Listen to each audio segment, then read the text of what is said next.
Morning everyone. आज हम करने वाले हैं 5 फरवरी 2024 के the Hindu plus the Indian express दोनों ही न्यूज़पेपर का एनालिसिस। और जो भी यहाँ पर आर्टिकल ऐसे हैं जिनको कॉमन दिया गया है उसको हम किसी एक ही न्यूज़पेपर से करने वाले हैं जिसमें भी ज़्यादा डिटेल में वो होगा। इसके अलावा अगर किसी को भी जितने आर्टिकल्स को यहाँ पर डिस्कस किया गया है वो सभी आर्टिकल यूपीएससी के सिलेबस से रेलिवेंस रखते हैं, मेन्स का सिलेबस हो या प्रीलिम्स का सिलेबस हो।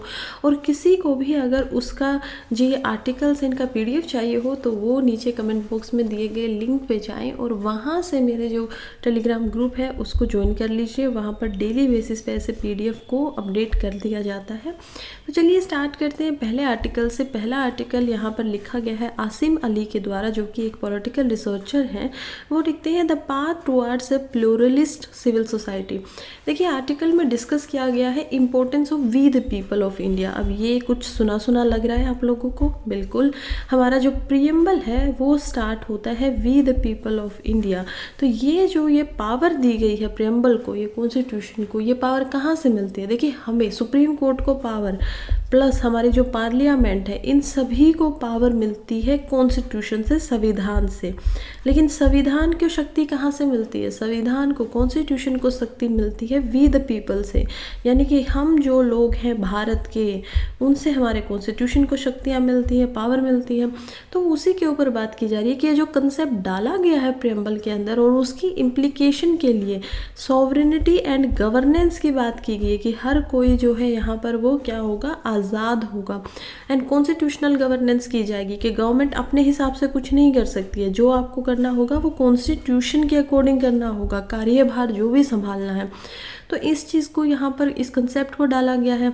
तो यही है कि प्रेजेंट की जो इलीट डोमिनेटेड पब्लिक स्फेयर है उसके अंदर कहीं ना कहीं ज़रूरत है एक प्लूरलिस्ट सिविल सोसाइटी लाने की, जिसमें नॉन एलिट भी यहाँ पर आ सकें।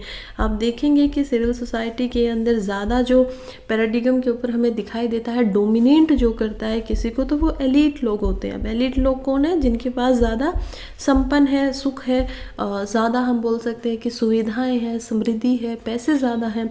तो वो थोड़ा सा अलग रहते हैं, सोसाइटी में डोमिनेट करते हैं और उनको हम देख पाते हैं। तो यहाँ पर देखेंगे कि कैसे प्रियम्बल के अंदर और जो ये पॉपुलर सॉवरेनिटी है उसका क्या मतलब है, क्योंकि हमारे मेंस के कंसेप्ट में ये सवाल पहले भी पूछा जा चुका है मेंस के अंदर कि प्रियम्बल के अंदर दिए गए वर्ड्स को एक एक करके अच्छे से डिफाइन करिए। तो इसी वजह से आपको इन सभी शब्दों के बारे में पता होना चाहिए। तो थोड़ा सा रिविजन यहाँ पर हो जाता है। चलिए स्टार्ट करते हैं। प्रियम्बल बात करता है रिपब्लिक लेजिटिमेसी के बारे में यहाँ पर, कि जो हमारे रिपब्लिकन है गवर्नमेंट वो रिपब्लिक रहेगी। रिपब्लिक का क्या मतलब होता है? यानी कि जो हमारा हेड होगा स्टेट का, हमारे दो हेड हैं। एक हमारा हेड है स्टेट का जो कि हमारे प्रेसिडेंट होते हैं। फिलहाल कौन है? द्रौपदी मुर्मू। तो वो क्या है? रिपब्लिक है। क्योंकि क्यों है रिपब्लिक? क्योंकि उनको इलेक्शन करके वहाँ तक जाना होता है, ऐसे ही वो वहाँ तक नहीं पहुँच जाते हैं। हालांकि उनके इलेक्शन का तरीका इनडायरेक्ट हो सकता है, या फिर हम बोलते हैं कि वो इलेक्शन हर कॉमन इंसान वहाँ पर उनके इलेक्शन में पार्टिसिपेट नहीं ले रहा है जैसे लोकसभा के में लेता है। लेकिन स्टिल जो हमारे द्वारा रिप्रेजेंटेटिव चुनकर भेज दिए गए हैं वो उनके लिए इलेक्शन में पार्टिसिपेट करते हैं और फिर हमें प्रेसिडेंट मिलता है। इस तरीके से हमारा जो हेड है वो कौन है? रिपब्लिकन है। उसके अलावा फिर हम देखते हैं कि रिपब्लिक हेड है हमारा, ठीक है। और हमारा जो हेड ऑफ गवर्नमेंट है क्या वो भी इलेक्टेड होता है? हाँ, वो भी इलेक्टेड होता है। कौन होता है head of government? Head of government आपके होते हैं प्राइम मिनिस्टर। देखिए पहले भी प्रीलिम्स में ऐसे सवाल पूछे जा चुके हैं कि आपके प्राइम मिनिस्टर की यहाँ पर स्टेटमेंट देंगे और कह देंगे हेड ऑफ स्टेट है। इन दो शब्दों में बहुत ही ज़्यादा अंतर को ध्यान रखना ज़रूरी है, क्योंकि ऐसे ही आपको उलझाया जाता है बातों के अंदर और फिर क्वेश्चन गलत हो जाता है। इससे क्या बोलते हैं कि पार्शियल स्टेटमेंट जो है वो ठीक है, लेकिन कोई भी स्टेटमेंट अगर पार्शली ठीक है तो भी तो वो गलत ही होगी ना, क्योंकि टोटल तो गलत है वो, यानी टोटली तो करेक्ट नहीं हुई। तो इस चीज़ का ज़रा ध्यान रखिएगा।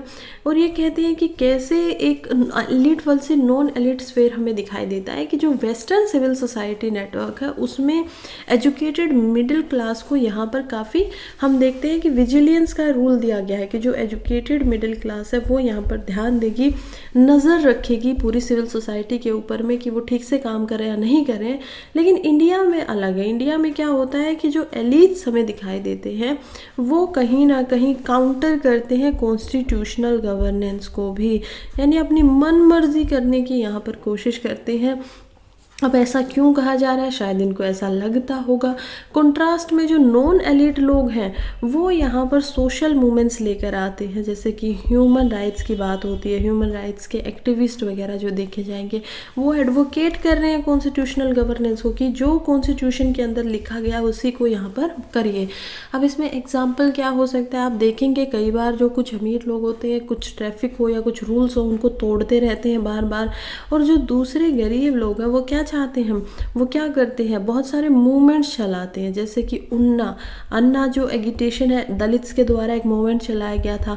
फिर कुछ टाइम पहले हमने देखा पातालगढ़ी को, ये भी एक मूवमेंट है जो कि झारखंड के ट्राइबल्स लोगों ने चलाया, यानी कि वहाँ की जो ट्राइब्स हैं। उसके अलावा हम फार्मर्स के मूवमेंट्स को देख सकते हैं, पंजाब हरियाणा के जो लोगों ने चलाया अभी। और इसके अलावा फ़िलहाल जो सिटीजनशिप अमेंडमेंट एक्ट हम देख पाते हैं वो यहाँ पर दिखाते हैं कि ये नॉन एलिट पर्सन है, इनके पास ना कोई पावर है, ना ही ज़्यादा पैसा है, ना ही समृद्धि है, लेकिन स्टिल ये लोग क्या चाहते हैं कि जो हमारे संविधान में लिखा गया है वही यहाँ पर होना चाहिए। फिर सवाल उठता है कि अम्बेडकर जी ने फ्रेमिंग क्या की और उनका क्या मानना था। देखिए अम्बेडकर जी ने, डॉक्टर BR अम्बेडकर जब फ्रेमिंग करते हैं हमारे प्रियम्बल की, तो उन्होंने यहाँ पर बहुत सारे शब्दों को इस्तेमाल किया है, इसमें इंक्लूड किया है। जैसे कि पहले हम देखते हैं लिबर्टी को, यानी कि सबको आज़ादी है। दूसरा देखेंगे इक्वालिटी को, सबको यहाँ पर बराबर का अधिकार होना चाहिए। और तीसरा वर्ड जो कि काफ़ी इंपॉर्टेंट है वो है फ्रेटर्निटी, यानी कि हर जगह क्या होना चाहिए, भाईचारा होना चाहिए, संयोजन हो, आपस में मिलके सहभागिता से काम करें और उसको भाईचारे को बढ़ाए। तो यही है कि ये सब के सब क्या है, इंटरडिपेंडेंट है एक दूसरे के ऊपर। जब वो इन सारी चीज़ों को बता रहे थे तभी वो इसको इंटरडिपेंडेंस बना रहे थे। क्यों, मान लीजिए कोई आज़ाद नहीं है तो इक्वालिटी नहीं है, इक्वालिटी नहीं है तो हम देखेंगे भाईचारा नहीं होगा, क्योंकि कोई भी इंसान अपने से नीचे को क्यों बिठाना चाहेगा अपने पास में। तो ये सारी चीज़ें एक साथ ही होनी ज़रूरी है। ये सारी चीज़ें तभी आएंगी जब लिबर्टी है तो ही इक्वालिटी आएगी, इक्वालिटी है तो ही फ्रेटर्निटी आएगी, फ्रेटर्निटी है तो ही लिबर्टी आएगी। फिर से ये साइकिल की तरह ऐसे ही चलता रहेगा और तीनों को कोरिलेशन में होना बहुत ज़रूरी है। और इसी वजह से उन्होंने एक्नॉलेज किया था कि कंट्री की लॉ जो है वो हमेशा ऊपर होना चाहिए सिविल मोरालिटी के ऊपर। कई बार आपने देखा होगा कि समाज किसी चीज़ों के लिए तैयार नहीं होता है। फॉर एग्जाम्पल हम देख पाते हैं कि आर्टिकल 377 जब हटता है तो उसके लिए बहुत सारे ऐसे लोग थे हमारे सोसाइटी के अंदर जो उसके बिल्कुल खिलाफ है, राइट। LGBT से रिलेटेड ये आर्टिकल आता है। लेकिन क्या हुआ, जब सिविल को हम देखते हैं तो सिविल लॉ को यहाँ पर हटा दिया गया और कौन से लॉ को लाया गया, कॉन्स्टिट्यूशनल लॉ को। सोसाइटिकल नॉर्म्स को हटाकर जो संविधान के कानून है उनको यहाँ पर ओवर रूल किया गया, क्योंकि वही यहाँ पर ठीक माना जाता है। और ऐसा ही जो हमारे संविधान निर्माता थे उनका भी मानना था। फिर यहाँ पर एग्जाम्पल दिया है गांधी जी का, कि गांधी जी का स्वराज का कंसेप्शन क्या था, कि गांधी जी कैसे सोचते थे स्वराज के बारे में।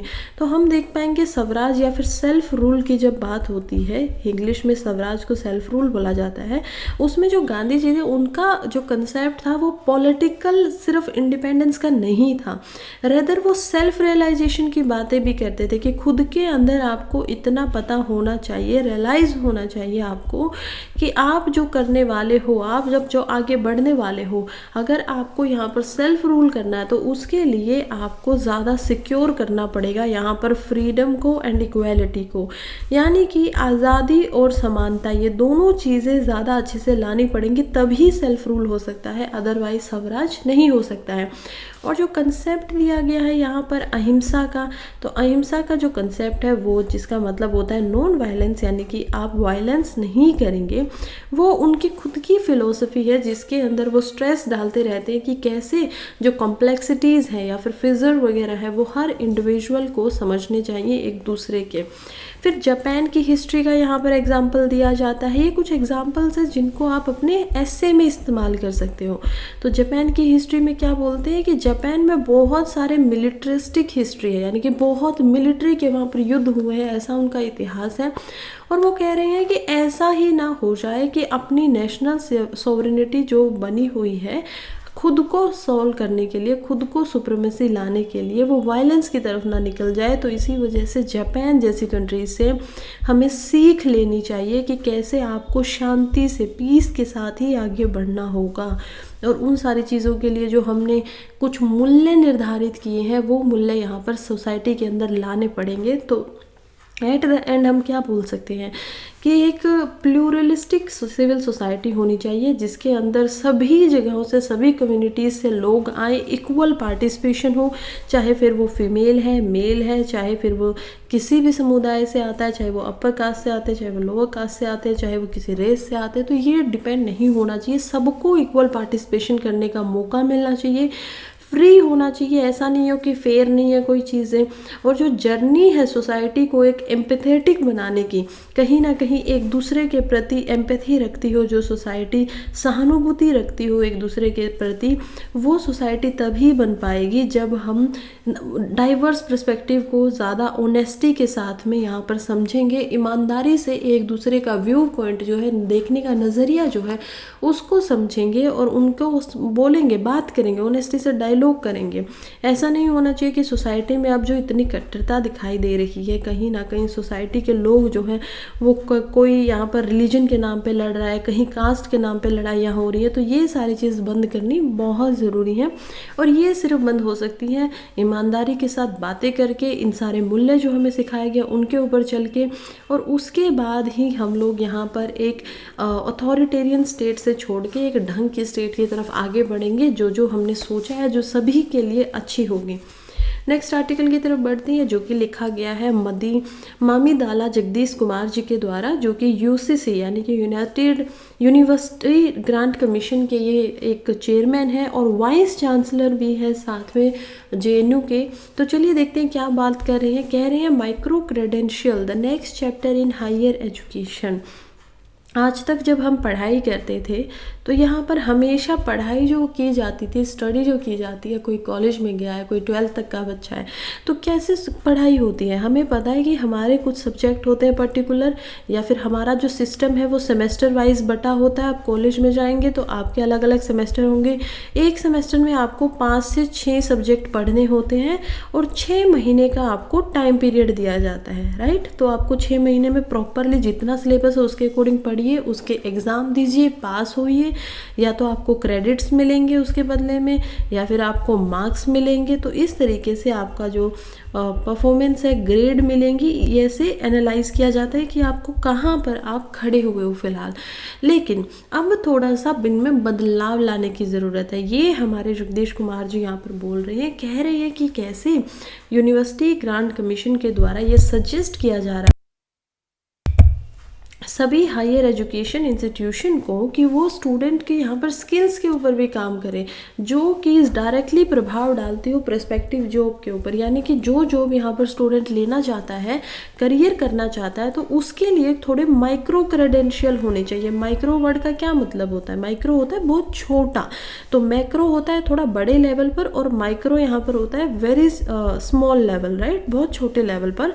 तो छोटे लेवल का मतलब ये है कि मान लीजिए कि किसी को यहाँ पर कोडिंग सीखनी है या कोडर बनना है, तो अब आप क्या कीजिए कि इंजीनियरिंग का तो आप यहाँ पर साथ साथ उसका प्रोग्राम करवा ही रहे हो, इसके अलावा आप 1 महीने का उसको कोई और कोर्स करवा दीजिए कोडिंग से रिलेटेड। या फिर किसी को लॉ से रिलेटेड कुछ और पढ़ना है तो यूनिवर्सिटी के अंदर ही आप 1-1 महीने का, 4-4 हफ्ते का, ऐसे ऐसे करके स्किल से रिलेटेड उनके जो कोर्सेज हैं उनको करवाइए। और इसमें क्या होगा, देखिए इससे जो इम्पोर्टेंट स्किल चाहिए होती है किसी को भी, वो मिलेंगी। दूसरी बात है कि इससे बहुत सारे क्रेडिट मिलेंगे आपको, कि एक अगर आप कोर्स को पूरा करते हो तो आपको एक पर्टिकुलर क्रेडिट दिया जाता है। उससे आपकी एलिजिबिलिटी का भी पता चलेगा। जब आप जॉब लेने के लिए आगे बढ़ेंगे तो पता होगा कि आपने कितना पहले से ही सीख रखा है।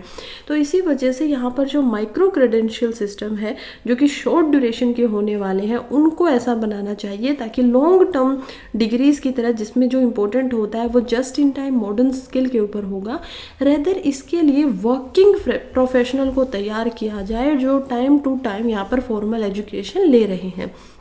उसके बाद हम देखते हैं कि आज के टाइम पे क्या ऐसा कोई माइक्रो क्रेडेंशियल है, तो हम मानते हैं कि आज के टाइम पे भी फ़िलहाल न्यूमेरियस ऑर्गेनाइजेशन इस काम में लगी हुई हैं, जैसे कि अलीसोन.com यहाँ पर कुछ देती हैं, या फिर क्रीडली यहाँ पर एक है जो कि छोटे छोटे कोर्स करवाती हैं। उसके अलावा हम कॉर्सिया को कैसे भूल सकते हैं। तो ऐसी बहुत सारी ऑर्गेनाइजेशंस हैं जो इस काम में लगी हुई हैं, जो माइक्रो क्रेडेंशियल्स दिलवाती हैं। खास करके जो ट्रेडिशनल क्रेडिट डिग्री प्रोग्राम होता था उसमें देखिए, अब मान लीजिए ट्रेडिशनली आपका कोई लेक्चर लिया जा रहा है, तो अब आपको क्रेडिट कैसे मिलेंगे कि आपने कितने ट्यूटोरियल यहाँ पर आप जाके अटेंड करके आए हैं, कितने आपने लेक्चर्स किए हैं, कितना आपने लैब वर्क यहाँ पर किया है, उसके बाद एग्ज़ाम में आपके क्या मार्क्स आए हैं, उसके बाद आपने जो आपके नॉर्मल जो एग्ज़ाम होते हैं, टेस्ट होते हैं वीकली बेस पे या फिर आपके मंथली बेस के ऊपर, उनमें आपका स्कोर कैसा रहा है। तो इन सारी चीज़ों को ध्यान में रखने के बाद ही आपको क्या मिलता था, क्रेडिट वर्क मिलता था।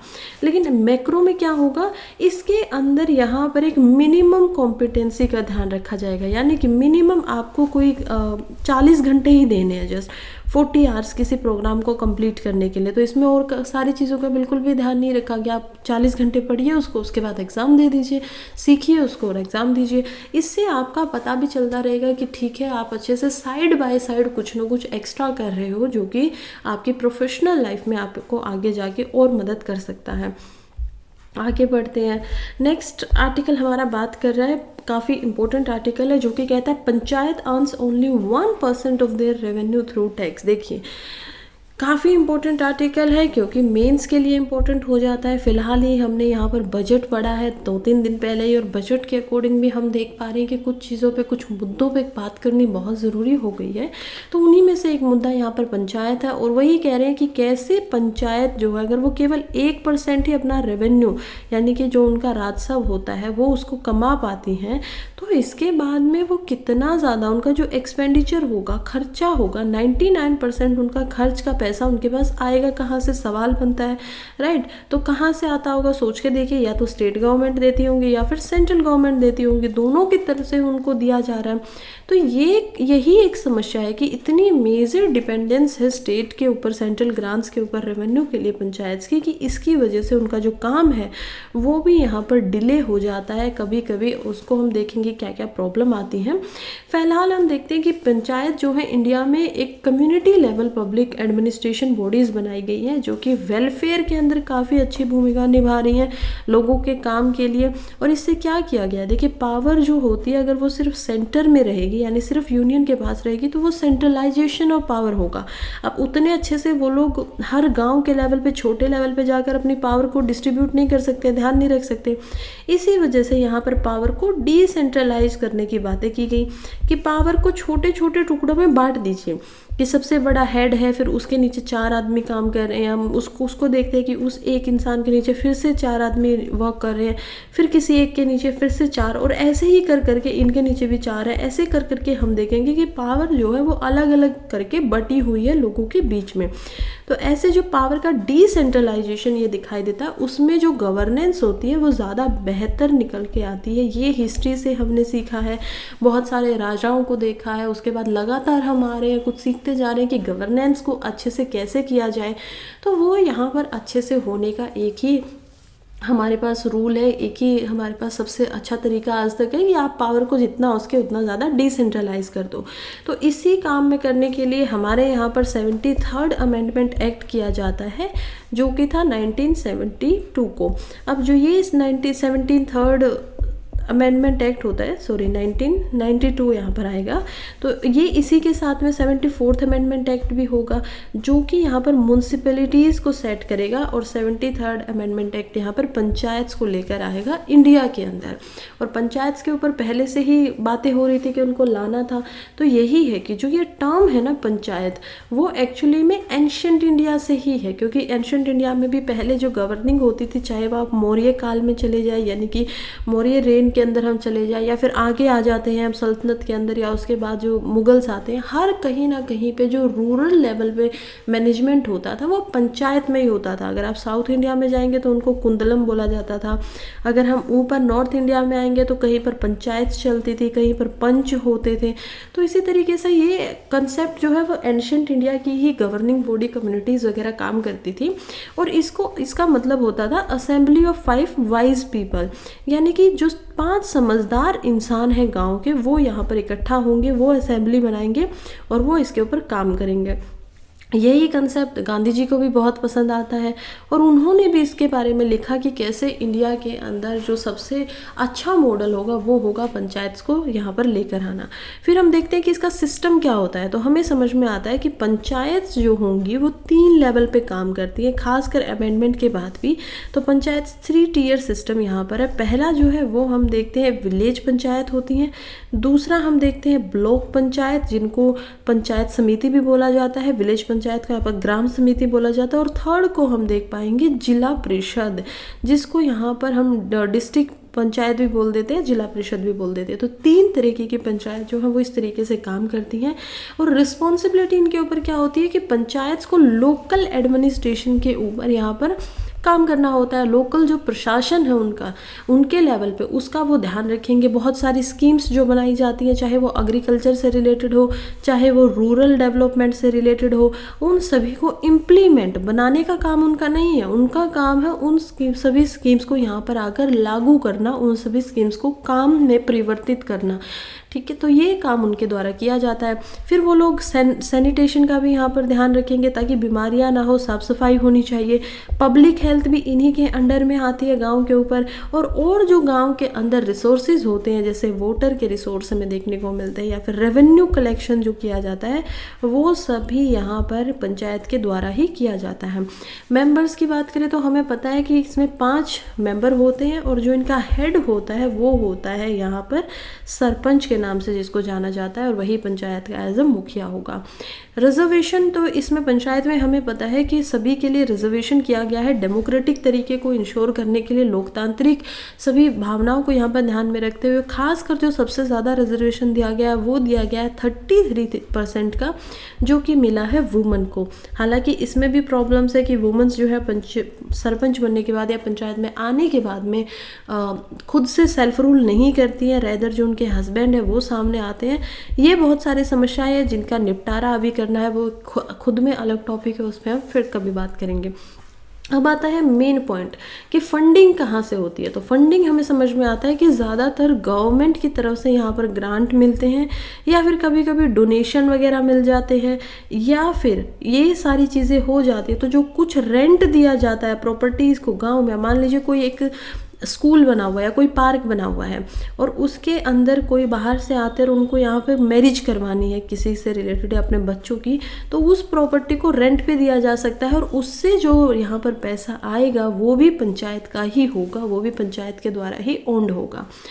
अब हम देखते हैं कि ये प्रॉब्लम कहाँ पे आ रही है कि क्यों जो 1% रेवेन्यू है वो इसको बुरा बताया जा रहा है। अभी आप पूरा इतिहास समझ चुके हैं पंचायत का, तो यहाँ पर समझ में आता है कि कैसे जो ओवर रिलायंस है एक चीज़ के प्रति ज़्यादा हम निर्भर हैं किसी चीज़ पे, जैसे कि ग्रांट के लिए, रेवेन्यू के लिए ये लोग निर्भर हैं, वो उनकी इंडिपेंडेंस को थोड़ा सा कम कर देता है, खास करके जो स्टेट और सेंट्रल गवर्नमेंट से इनको मिलता है।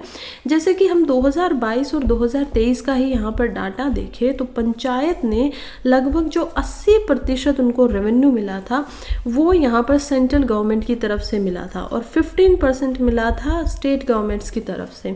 तो ये कहीं ना कहीं ज़्यादा इंडिपेंडेंस से ज़्यादा निर्भरता है कि वो अपने खर्चे खुद से नहीं मेंटेन कर पाते हैं। और उसके अलावा मल्टी फेसिड रोल हो जाता है पंचायत का। पंचायत इंडिया में ऑपरेट 3 लेवल पे कर रही हैं और उनकी रिस्पॉन्सिबिलिटी भी यहाँ पर अलग अलग नहीं है। देखिए उनके टास्क जो है वो ऐसा ही है कि जिला पंचायत को भी एग्रीकल्चर का टास्क दिया हुआ है, फिर हम देखते हैं कि यहाँ पर ग्राम सभा है उनको भी यही मिला हुआ है। तो एक तरीके से चाहे वो वाटर मैनेजमेंट हो, हेल्थ केयर हो, सैनिटेशन हो, सर्टेन केसेस में जिला परिषद के ऊपर एडिशनल रिस्पॉन्सिबिलिटीज़ देखने को मिलती है, जैसे कि उनको स्कूल वगैरह को मेंटेन करना है, हॉस्पिटल्स को मेंटेन करना है, डिस्पेंसरीज को करना है, माइनर जो इरिगेशन प्रोसेस वगैरह उन पे उनको काम करना होता है। तो ये सारी चीज़ें भी देखने को मिलती हैं। इसके अलावा जो इंटरफेरेंस है, चैलेंजेस भी उनको करने पड़ते हैं, कुछ इंटरफेरेंस आती है क्योंकि डिपेंडेंस है वो ग्रांट के ऊपर। तो जो हाई लेवल ऑफ डिपेंडेंस है सेंटर एंड स्टेट गवर्नमेंट के ऊपर पंचायत की, उसमें कभी कभी इंटरफेरेंस दिखाई देती है जिसकी वजह से डिले हो जाता है कुछ काम को। उनको ग्रांट नहीं मिला है, उनको कोई प्रोजेक्ट करना था लेकिन वो उस प्रोजेक्ट को नहीं कर पा रहे हैं क्योंकि अभी तक उनके पास पैसे नहीं आए। तो चीज़ें क्या हो रही है, डिले हो रही हैं, धीरे धीरे करके देरी हो जाती है प्रोजेक्ट्स को करने के लिए। और इसी की वजह से डिफ़िकल्टीज़ भी देखने को मिलती है, जो नॉर्मल इंसान है उनको यहाँ पर डिफ़िकल्ट लगता है। फिर decentralization and empowerment of panchayats के लिए यहाँ पर reserve bank of India RBI के द्वारा एक रिपोर्ट निकाली गई जिसका नाम था प्री क्या होती है, पंचायती राज इंस्टीट्यूशन। तो प्री के ऊपर यहाँ पर आरबीआई द्वारा एक रिपोर्ट निकाली जाती है प्री फाइनेंसेस के ऊपर। तो वो कहते हैं कि कैसे यहाँ पर डिसेंट्रलाइजेशन होना चाहिए, यानी कि सेंटर से ग्रांट ना आए, वो खुद ही थोड़ा थोड़ा लोकल लीडर्स वगैरह जो है वो सामने आए और वो खुद ही अपने आप को ऑटोनॉमी करें, खुद ही क्या करें, अपने खर्चों को निकालने की कोशिश करें, बनाए ऐसे ऐसे रिसोर्सेज नए नए बनाए। और जो रिलायंस इतना ज़्यादा है स्टेट के ऊपर या सेंटर के ग्रांट के ऊपर, उसको थोड़ा सा कम करें। फिर उसके अलावा हम देखेंगे कि कैसे अलग अलग तरीके से यहाँ पर रेवेन्यू जनरेशन किया जा सकता है।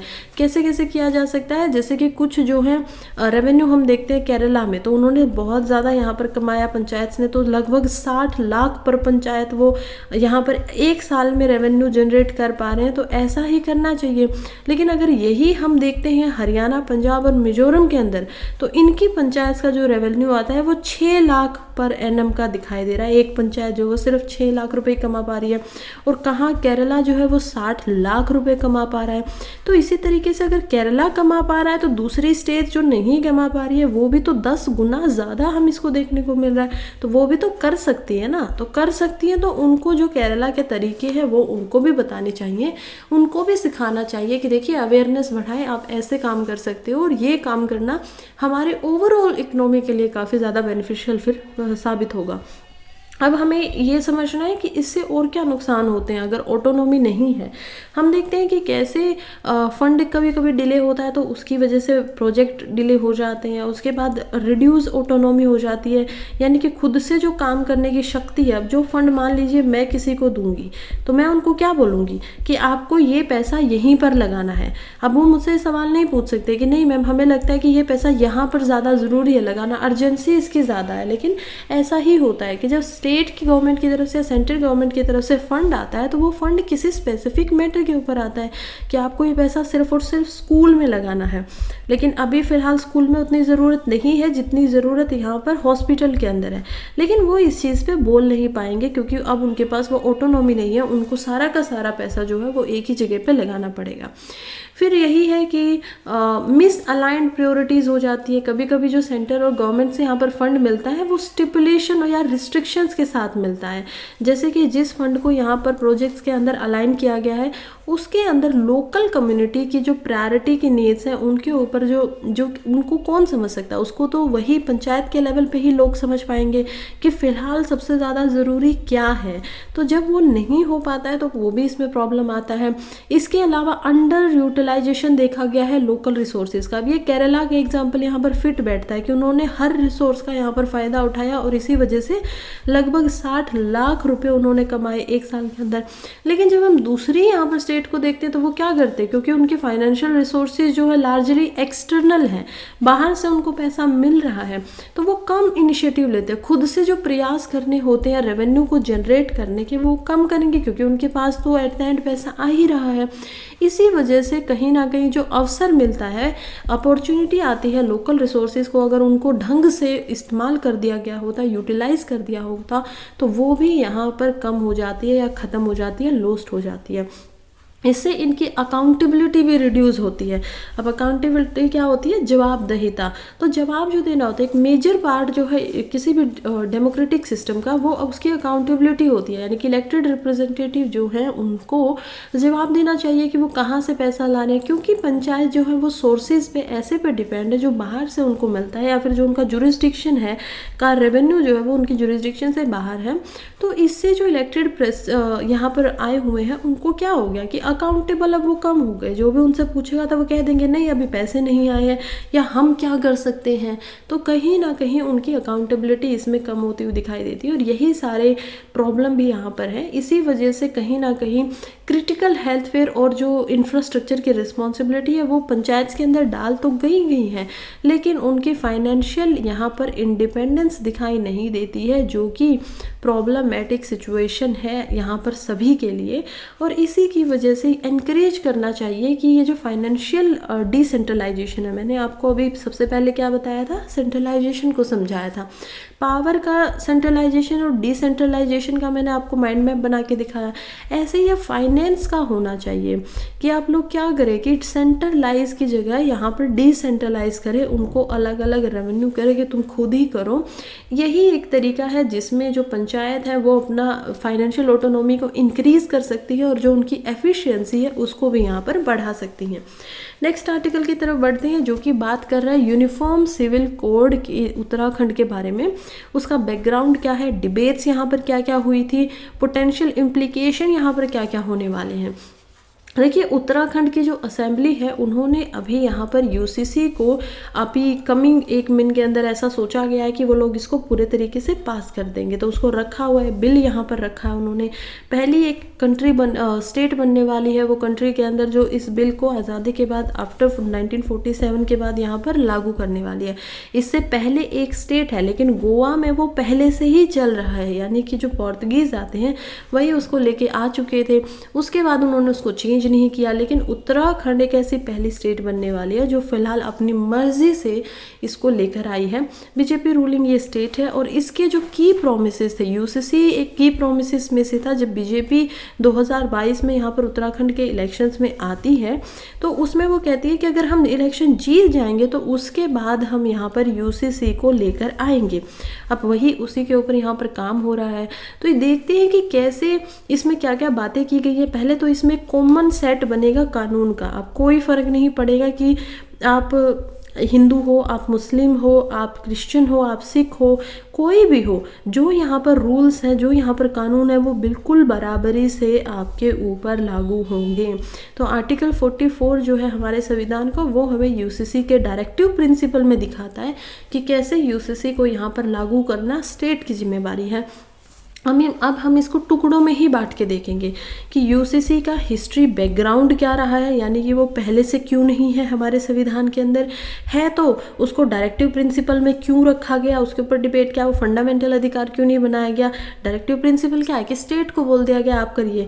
इस पर सुप्रीम कोर्ट के क्या टेक है, कुछ इंपॉर्टेंट केसेस हमें याद होने चाहिए। बहुत इंपॉर्टेंट मुद्दा है, बिल्कुल इससे मेंस के अंदर आप 100% सवाल को मान के चलिए कि आएगा ही आएगा। तो चलिए अब देखते हैं कि कैसे यहाँ पर जो आर्टिकल है वो हिस्टोरिक डिबेट के अराउंड हमें दिखाता है कि जो स्टेट स्पेसिफिक या जो सुप्रीम कोर्ट है उसमें यहाँ पर क्या क्या हुआ। तो डिबेट की मैं लगातार बातें आपसे बोल रही हूँ, तो क्या डिबेट हो रही थी ऐसा। तो देखिए जब कॉन्स्टिट्यूएंट असेंबली थी, अब यहाँ पर ध्यान से सुनिए मैं क्या बोल रही हूँ, कॉन्स्टिट्यूएंट असेंबली यानी कि वो असेंबली जो यहाँ पर संविधान को बनाने के लिए इकट्ठी हो रही है, उसके अंदर बहुत ही इंटेंस डिबेट देखने को मिली थी यूसीसी के ऊपर। अब क्यों थी ये डिबेट, क्योंकि यहाँ पर कुछ लोग ऐसे थे जो कह रहे थे कि यूसीसी आर्टिकल 44 को यहाँ पर क्या किया जाए, एक मौलिक अधिकार बनाया जाए, फंडामेंटल राइट बनाया जाए। लेकिन दूसरे लोग ऐसे थे जो कह रहे थे कि अगर आप इसको फंडामेंटल राइट बना देते हो तो इससे जो फ्रीडम ऑफ राइट है, यानी कि आर्टिकल 19 और 20 जो हम देख पा रहे हैं वो इससे इन्फ्लुएंस हो जाएगा। क्योंकि अब मुस्लिम लोग जो है वो तो यहाँ पर 4 शादियाँ कर सकते हैं, हिंदूज का भी तब तक होता था लेकिन हिंदू मैरिज एक्ट आने के बाद वो बंद हुआ।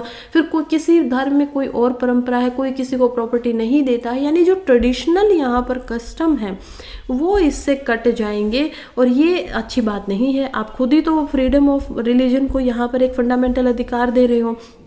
तो इसी तरीके से बहुत सारी यहाँ पर डिबेट्स होती रही, खासकर जब BR अम्बेडकर जो कि इसको बहुत तहे दिल से लेकर आना चाहते थे, वो बार बार बोलते रहे कि देखिए वुमन की पोजीशन इससे बहुत कम है, अगर सभी को सेम अधिकार मिल जाएंगे तो जो महिलाएं होती हैं उनकी स्थिति समाज में काफ़ी ऊंची हो जाएगी, उनकी स्थिति अच्छी दिखाई देगी समाज के अंदर और ये ओवरऑल सोसाइटी के लिए अच्छा यहाँ पर निकल कर आएगा। हम लोग जल्दी से सभ्य समाज कहलाए जाएंगे, डेवलप डेवलप्ड नेशंस की तरह जाने जाएंगे। लेकिन इसके ऊपर काफ़ी सारी डिबेट्स हुई और एट द एंड इसको रख दिया गया आर्टिकल 44 के तहत डीपीएसपी में, कि अभी समाज में शायद इतनी ज़्यादा मैं कहूँगी कि उस समय पे इतना ज़्यादा मेजोरिटी नहीं आ रही है कि लोग इसको नहीं चाह रहे हैं, लेकिन समाज जैसे जैसे रिफॉर्म होता जाएगा, जैसे जैसे हम आगे बढ़ते जाएंगे, बदलते जाएंगे, सोच बदलती जाएगी, वैसे ही ये सरकार के ऊपर, ये स्टेट के ऊपर निर्भर करता है कि वो यूसीसी को यहाँ पर इम्प्लीमेंट करे, सभी के लिए लेकर आए। ये यहाँ पर रखा गया था। अब स्टेट लेवल पे हम बात करते हैं तो उत्तराखंड एक केस स्टडी की तरह है। उत्तराखंड ने इनिशिएटिव लिया है कि वो पूरे स्टेट के अंदर यहाँ पर यूसीसी को लेकर आएंगे। हालांकि बहुत सारी क्रिटिक्स की जा रही है अपोजिशन पार्टीज़ के द्वारा, बहुत सारी अपोजिशन पार्टीज जो हैं वो इसके खिलाफ खड़ी हुई है, एक्सप्रेशन दे रहे हैं कि नहीं ऐसा नहीं होना चाहिए, खास करके ट्राइबल पॉपुलेशन। लेकिन उत्तराखंड का यहाँ पर ये भी बोलना है कि ट्राइब्स को हम इससे अलग रखेंगे, बाहर रखेंगे, क्योंकि उनका जो सिस्टम है, कस्टम है, वो बिल्कुल ही अलग है, तो उनको अलग से रखा जाएगा। और वो कह रहे हैं कि जो ड्राफ्ट है ना यूसीसी का, वो यहाँ पर जेंडर इक्वालिटी लेकर आएगा, यानी कि जेंडर की जो हमें समानता है वो दिखाई देंगी। पर्टिकुलरली खासकर इनहेरिटेंस, जब आपको प्रॉपर्टी में हिस्सा मिलता है तो उसमें यहाँ पर जेंडर इक्वालिटी दिखाई देगी। मैरिज के अंदर यहाँ पर हम देख पाएंगे कि कैसे शादी के जो राइट्स है या फिर डिवोर्स के जो राइट्स है उनमें यहाँ पर बराबरी होगी। और ये जो राइट्स है खासकर इक्वल प्रॉपर्टी मुस्लिम वुमेंस के लिए भी, हिंदू वुमेंस के लिए भी, जो कि मुस्लिम वुमेन पर्सनल लॉ में यहाँ पर 25% रखी गई है कि किसी एक औरत को सिर्फ उसके पिता से 25% ही जो प्रॉपर्टी है वो मिल सकती है। लेकिन हिंदू मैरिज एक्ट में इसको 50% बढ़ाकर कर दिया गया है। तो वही कि सभी के लिए एक बिल्कुल सेम कानून यहाँ पर लागू होंगे। सुप्रीम कोर्ट का क्या नज़रिया है इसके ऊपर? देखिए, सुप्रीम कोर्ट ने ये कंसिडरेट किया है कि यूसीसी जो है वो इन्फोर्समेंट उसका हो जाना चाहिए, क्योंकि बहुत बार उन्होंने ऐसे केसेस हमें पता होने चाहिए। इन केसेस को आप याद रखिएगा कि कौन कौन से ऐसे केस है जिसमें सुप्रीम कोर्ट यहाँ पर बोलते हैं कि कैसे यूसीसी यहाँ पर आना चाहिए। तो सुप्रीम कोर्ट के केसेस को हम देखेंगे एक एक करके। तो चलिए देखते हैं। सबसे पहले सुप्रीम कोर्ट इसके बिल्कुल साथ में खड़ा हुआ है कि यूसीसी को लेकर आया जाए। तो इसी वजह से सुप्रीम कोर्ट बहुत सारे केसेस में, जैसे कि कहते हैं कि एक तो डाइवोर्स को स्टैंडर्डाइज करो, ऐसा ना हो कि कोई भी डाइवोर्स कर रहा है, कोई मेल जो डाइवोर्स चाहता है उसकी अलग से ले सकता है, फीमेल जाती है वो अलग से नहीं ले पाती है। मेंटेनेंस को करो, एलिमोनी के लॉज होने चाहिए, और डिस्क्रिमिनेशन, भेदभाव जो होता है वुमेन के प्रति वो भी गलत है, तो उसके लिए भी यहाँ पर काम करना चाहिए। तो सबसे पहला हम केस यहाँ पर देख पाते हैं शाह बानो केस। अब मैं इनको लिख क्यों रही हूँ? क्योंकि ये आर्टिकल में नहीं दिए गए हैं, तो इसी वजह से आप लोग इसको अच्छे से याद रखिएगा। तो शाह बानो बेगम जो केस होता है वो होता है यहाँ पर 1985 के अंदर, जिसमें सुप्रीम कोर्ट एक लैंडमार्क रिमूव यहाँ पर देते हैं और कहते हैं कि कैसे आर्टिकल 44 को जो मैटर है वो कॉन्स्टिट्यूशन के अंदर दिया गया है, वो गवर्नमेंट के ऊपर है कि वो उसको लेकर आए, और उनको इसको लेके आना ही चाहिए ताकि जो मुस्लिम कम्युनिटी है उनके अंदर भी रिफॉर्म्स आए और इनइक्वालिटी, चाहे वो शादी में और डाइवोर्स में, इनहेरिटेंस में, वो भी खत्म हो सके। दूसरा केस हम देख पाते हैं सरला मुदगल का। तो सरला मुदगल जो केस होता है उसमें, और ये किसके खिलाफ हुआ था? Versus union of India. ये जो केस है ये है 1995 का, और इसमें भी सुप्रीम कोर्ट का यही कहना था कि सोशल जो खराबियां हैं, जो इविल्स है सोसाइटी के अंदर, कंट्री के अंदर, उसको ख़त्म करने के लिए यूसीसी जो है वो एक तरीके से इंस्ट्रूमेंट का काम करेगा, वेपन का काम करेगा, और इसको लेकर आना बहुत ज़रूरी है। खास करके जब हम शादी की बातें करते हैं, जो भी issues related to marriage and divorce है उनके। थर्ड हम देख पाते हैं यहाँ पर केस होता है जॉन वल्ला मार्टोन वर्सेस यूनियन ऑफ इंडिया। तो यहाँ पर भी यही केस हमें देखने को मिलता है जो कि 2003 में हुआ था। इसमें भी सुप्रीम कोर्ट बोलते हैं कि देखिए फिर से जो यूसीसी है वो यूनिटी प्रोवाइड करेगा, यूनिटी होगी, कॉन्स्टिट्यूशन होगा, कंट्री के अंदर एकता दिखाई देगी, तो इन सारे कारणों की वजह से इसको लाना चाहिए। और at the end 4th number पर हम देख पाते हैं यहाँ पर शाहरा बानो केस। तो शाहरा बानो जो केस है वो यहाँ पर आया था 2017 में, और जिसने ट्रिपल तलाक यानी 3 तलाक जो था उसको ख़त्म कर दिया था। तो ये 4 केस है जिसमें सुप्रीम कोर्ट हमेशा से एडवोकेट करता रहा है कि कैसे यहाँ पर हमें बहुत सारा, खासकर यूसीसी के ऊपर ज़्यादा इम्प्लीमेंटेशन जो है वो हो जानी चाहिए, क्योंकि सुप्रीम कोर्ट के पास कानून बनाने की शक्ति नहीं होती है। तो इसी वजह से वो यहाँ पर स्टेट को बोलते रहते हैं कि देखिए आपके लिए इसको रखा गया है, तो आपको इसको जल्दी से जल्दी लागू करना चाहिए। लो कमीशन का इसमें भी कुछ रोल है। तो लो कमीशन का क्या रोल है, हम देखते हैं कि कैसे यहाँ पर जो यूसीसी है उसको प्रोसेस करने के लिए लो कमीशन जो है इंडिया का, जो खास करके जिसमें कि 21वां लो कमीशन यहाँ पर होता है, वो कहते हैं कि ये ना तो ज़रूरी है ना ही डिज़ायरेबल है। लेकिन जब 22nd लो कमीशन बनता है तो वो कहते हैं कि देखिए इसमें बहुत सारे स्टेक होल्डर का व्यू पॉइंट जो है उसमें अलग अलग रेंज है इस मैटर के ऊपर, तो हम इसके ऊपर अभी कुछ ऐसा बोल नहीं सकते। फ्यूचर क्या दिखाई दे रहा है यूनिफॉर्म सिविल कोड का, 2 ऐसी और स्टेट है जिन्होंने अपनी जर्नी जो है यूसीसी के साथ में वो शुरू कर दी है, मध्य प्रदेश और गुजरात। दोनों ही स्टेट में यहाँ पर यूसीसी का फॉर्मुलेशन का काम शुरू हो गया है। उत्तराखंड के साथ साथ वो भी इस पर आगे बढ़ रहे हैं और प्रिडिक्ट ये हो रहा है कि 2024 या 2025 तक अभी ये पूरे नेशनल लेवल पे आएगा। अभी उसमें डाउट है, डिबेट की जा सकती है, नहीं पता है। लेकिन जो इम्प्लीमेंटेशन होगा, अगर हम इसको देखें कि क्या ये फ़ायदे में या नुकसान में है, तो हमें ये समझ में आता है कि जो इम्प्लीमेंटेशन हो रहा है यूसीसी का, खास करके उत्तराखंड के अंदर, वो कुछ ऐसे इफेक्ट तो है जिनको, जो गलत है सोसाइटी के अंदर, उनको ख़त्म करेगा। बिल्कुल, ये इस बात को तो मना नहीं किया जा सकता है। लेकिन अभी फ़िलहाल कुछ टेंशन्स दिखाई दे रही हैं, जो रिलीजन फ्रीडम है उसके बीच में और प्रमोशन ऑफ यूनिफॉर्म लॉ के बीच में, तो इनमें एक बैलेंस लाना पड़ेगा और उसके बाद ये नेशनल लेवल पर भी आ सकता है। अगर ये मॉडल यहाँ पर सक्सेस हो जाता है तो फिर पूरे इंडिया के लेवल पे भी इसको लाया जा सकता है, देखा जा सकता है। उसके बाद हम देखते हैं कि importance of keeping personally identifiable information safe. देखिए ये article just science and tech से हम रिलेट कर सकते हैं और ये जो टर्म है आपकी ये जो PII टर्म है, इस टर्म का आपको पता होना चाहिए था प्रीलिम्स के पॉइंट ऑफ व्यू से। सो आई थॉट कि चलिए शॉर्ट में मैं इसको आपको बता ही देती हूँ। क्या होता है PII? तो PII का मतलब वही है कि प्रोटेक्टिंग पर्सनली आइडेंटिफिएबल इंफॉर्मेशन, यानी कि ऐसी इंफॉर्मेशन जो आप डिजिटली इस्तेमाल करते हो अपने फ़ोन पे या कहीं पे भी, आपका जो डाटा है वो ट्रांसफॉर्म होता है और उसके अंदर कैसे, जैसे कि आपका पैन कार्ड यहाँ पर है, वोटर कार्ड की डिटेल्स यहाँ पर आ गई हैं, आधार कार्ड की डिटेल्स है, यानी जिससे आपकी आइडेंटिटी को बिल्कुल चोरी किया जा सकता है। देखिए कुछ चीज़ें होती हैं जो बाहर होती हैं, जैसे कि आपका नेम होता है, आपकी कास्ट होती है, आपका रिलीजन होता है। अगर ये सारी चीज़ें किसी को पता भी चल जाएंगी तो उससे वो आपकी आइडेंटिटी को ले नहीं सकता है, चुरा नहीं सकता है, राइट। लेकिन अगर उसको आपकी आइडेंटिटी को इम्प्रिशिएट करना है बिल्कुल, तो वो क्या करेगा, इम्पर्सनिएट करने के लिए वो यहाँ पर आपका वोटर कार्ड ले लेगा, अकाउंट नंबर ले लेगा, पैन कार्ड का नंबर उसके पास चला जाता है, तो अब वो आपके नाम से एक अलग से ऑनलाइन अकाउंट खोल सकता है यहाँ पर, चाहे वो बैंक का अकाउंट हो, चाहे वो और कोई काम हो। तो इस तरीके से बहुत सारे फ्रॉड हो सकते हैं, सीवियर प्रॉब्लम आ सकती हैं।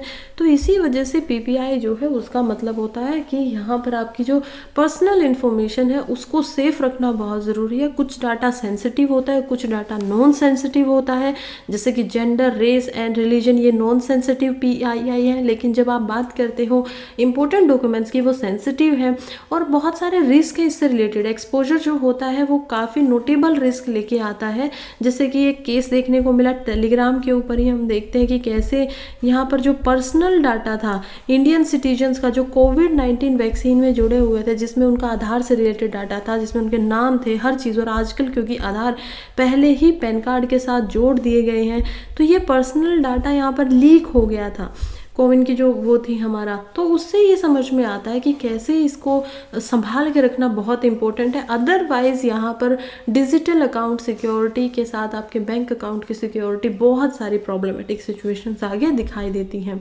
तो डिजिटल एज में इसी वजह से इसको रिस्ट्रक्चर करना, खास करके खुद का भी ध्यान है कि आप अच्छे से ना दें, खासकर आप सेंसिटिव इन्फॉर्मेशन जब भी कहीं पे जा रहे हैं तो VPN का ही इस्तेमाल करें।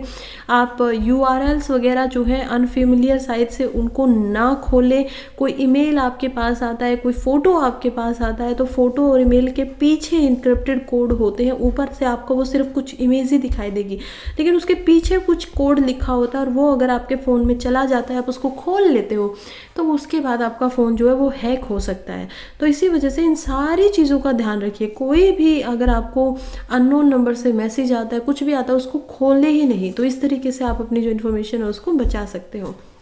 नेक्स्ट आर्टिकल की तरफ बढ़ते हैं, जो कि है how secured credit cards help build credit score.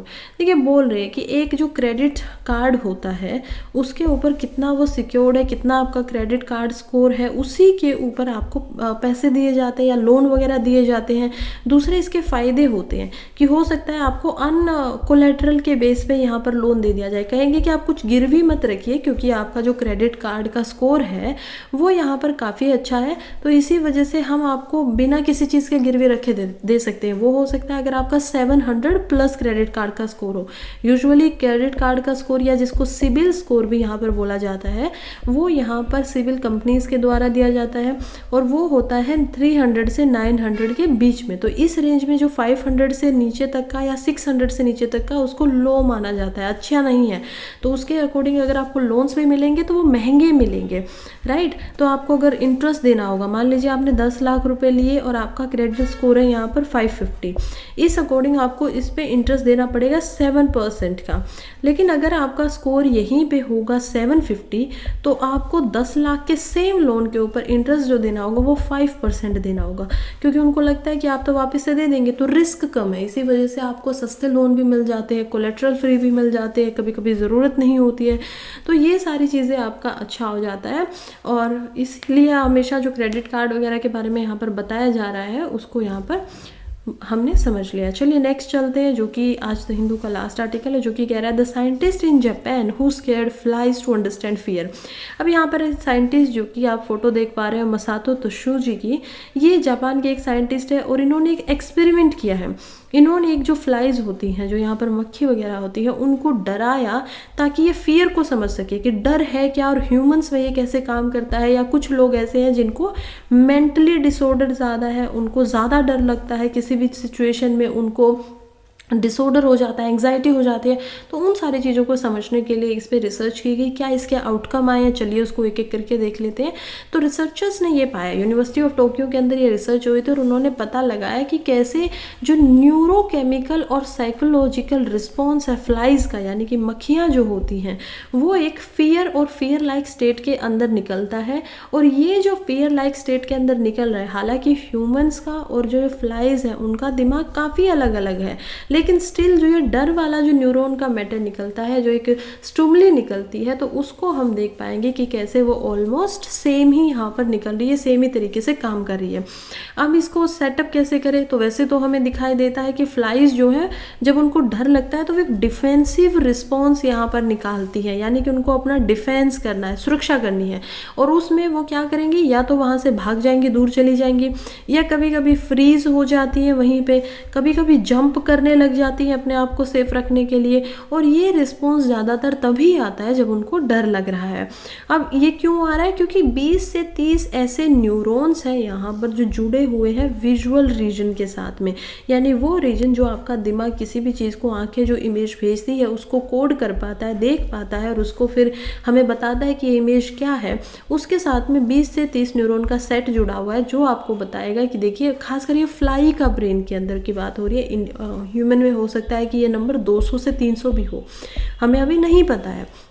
तो इसी वजह से कह रहे हैं कि कैसे उनको डर जो लगता है वो इन न्यूरॉन्स की वजह से लगता है, कि वो बता देते हैं एकदम से कुछ प्रॉब्लमेटिक यहाँ पर होने वाला है।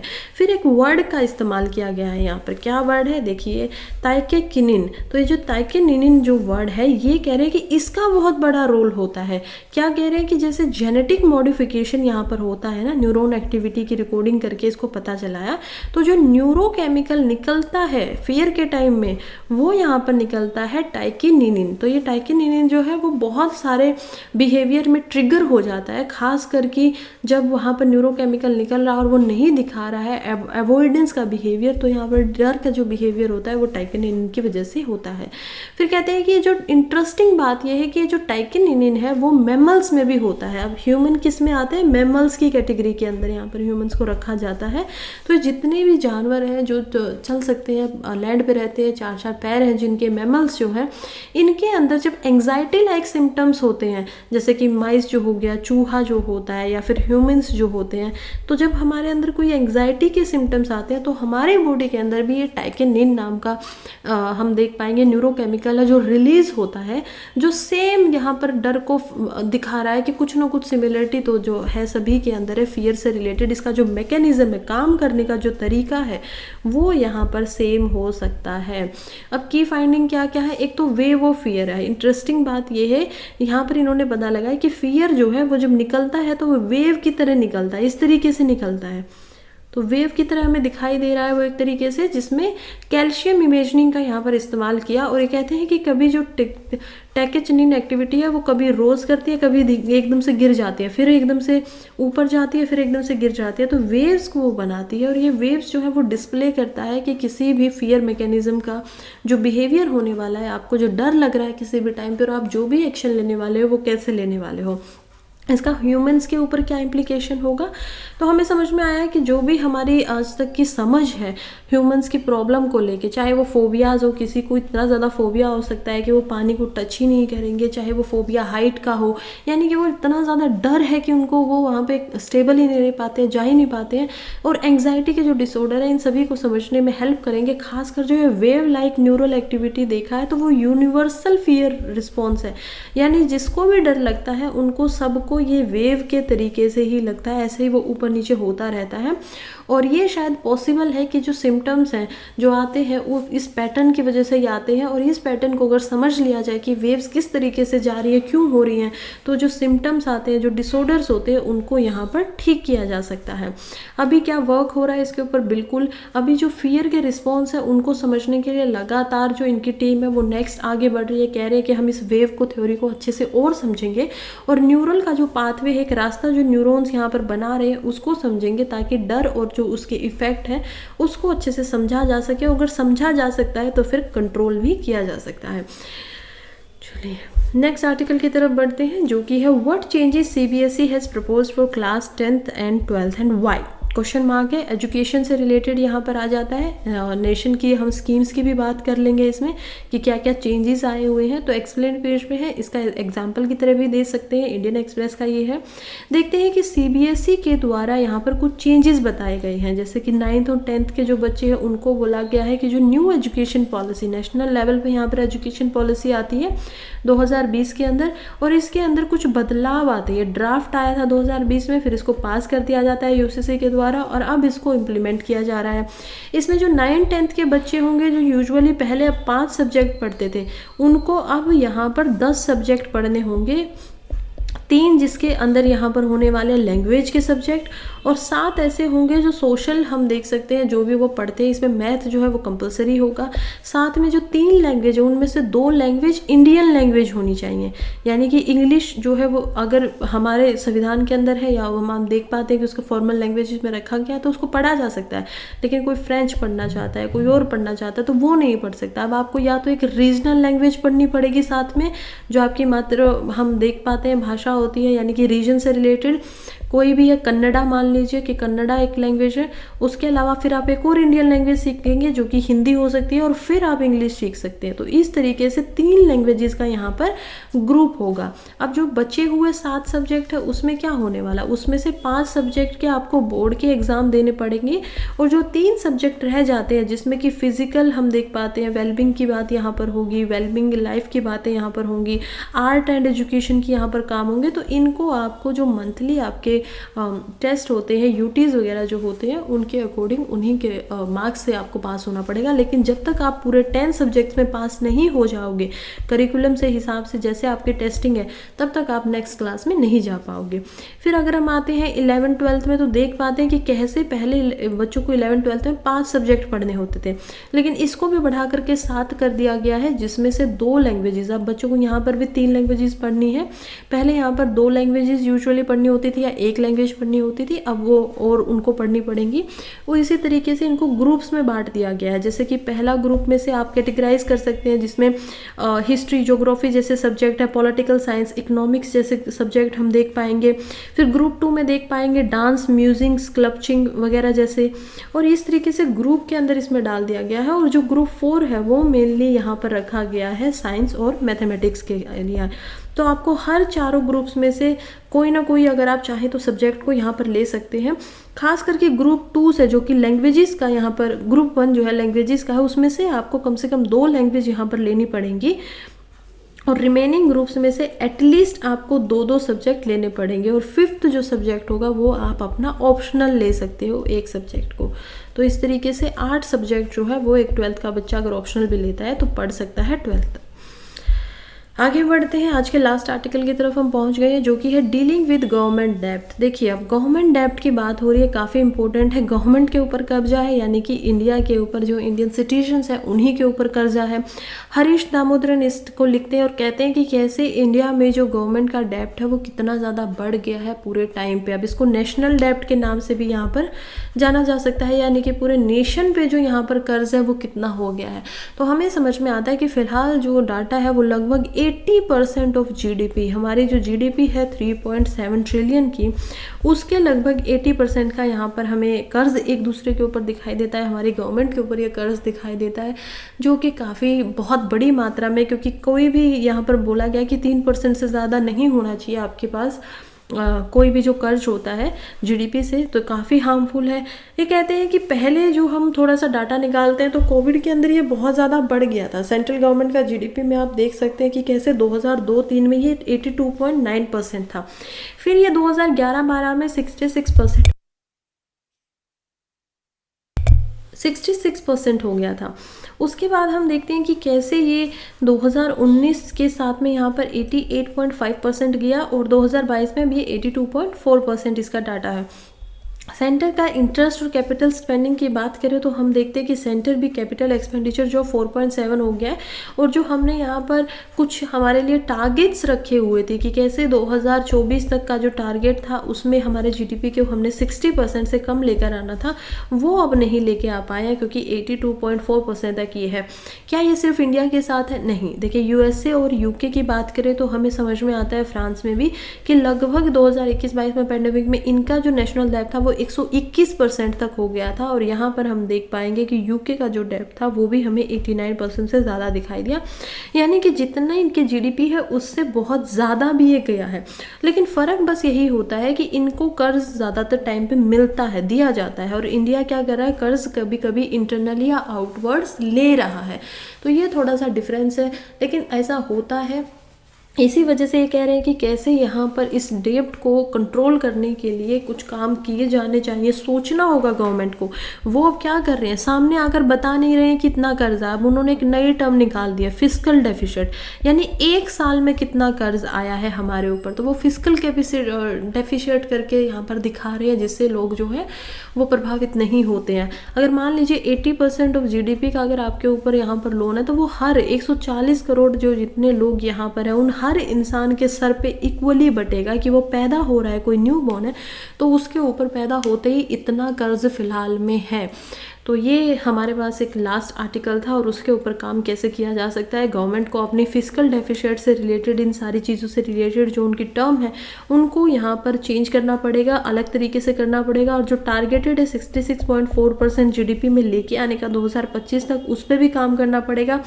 खास करके जो जितना पैसा लगता है उसको इन्वेस्टमेंट अगर हो रही है कैपिटल के अंदर, इंफ्रास्ट्रक्चर के अंदर, जैसे कि रेलवे में लगा दिया, तो वो 2-4 साल के अंदर उसका फ़ायदा या आउटकम हमें देगा, तो इससे ऑटोमेटिकली डिक्रीज भी होता हुआ दिखाई देगा। तो ऐसा नहीं है कि ये कम नहीं होगा, हो जाएगा।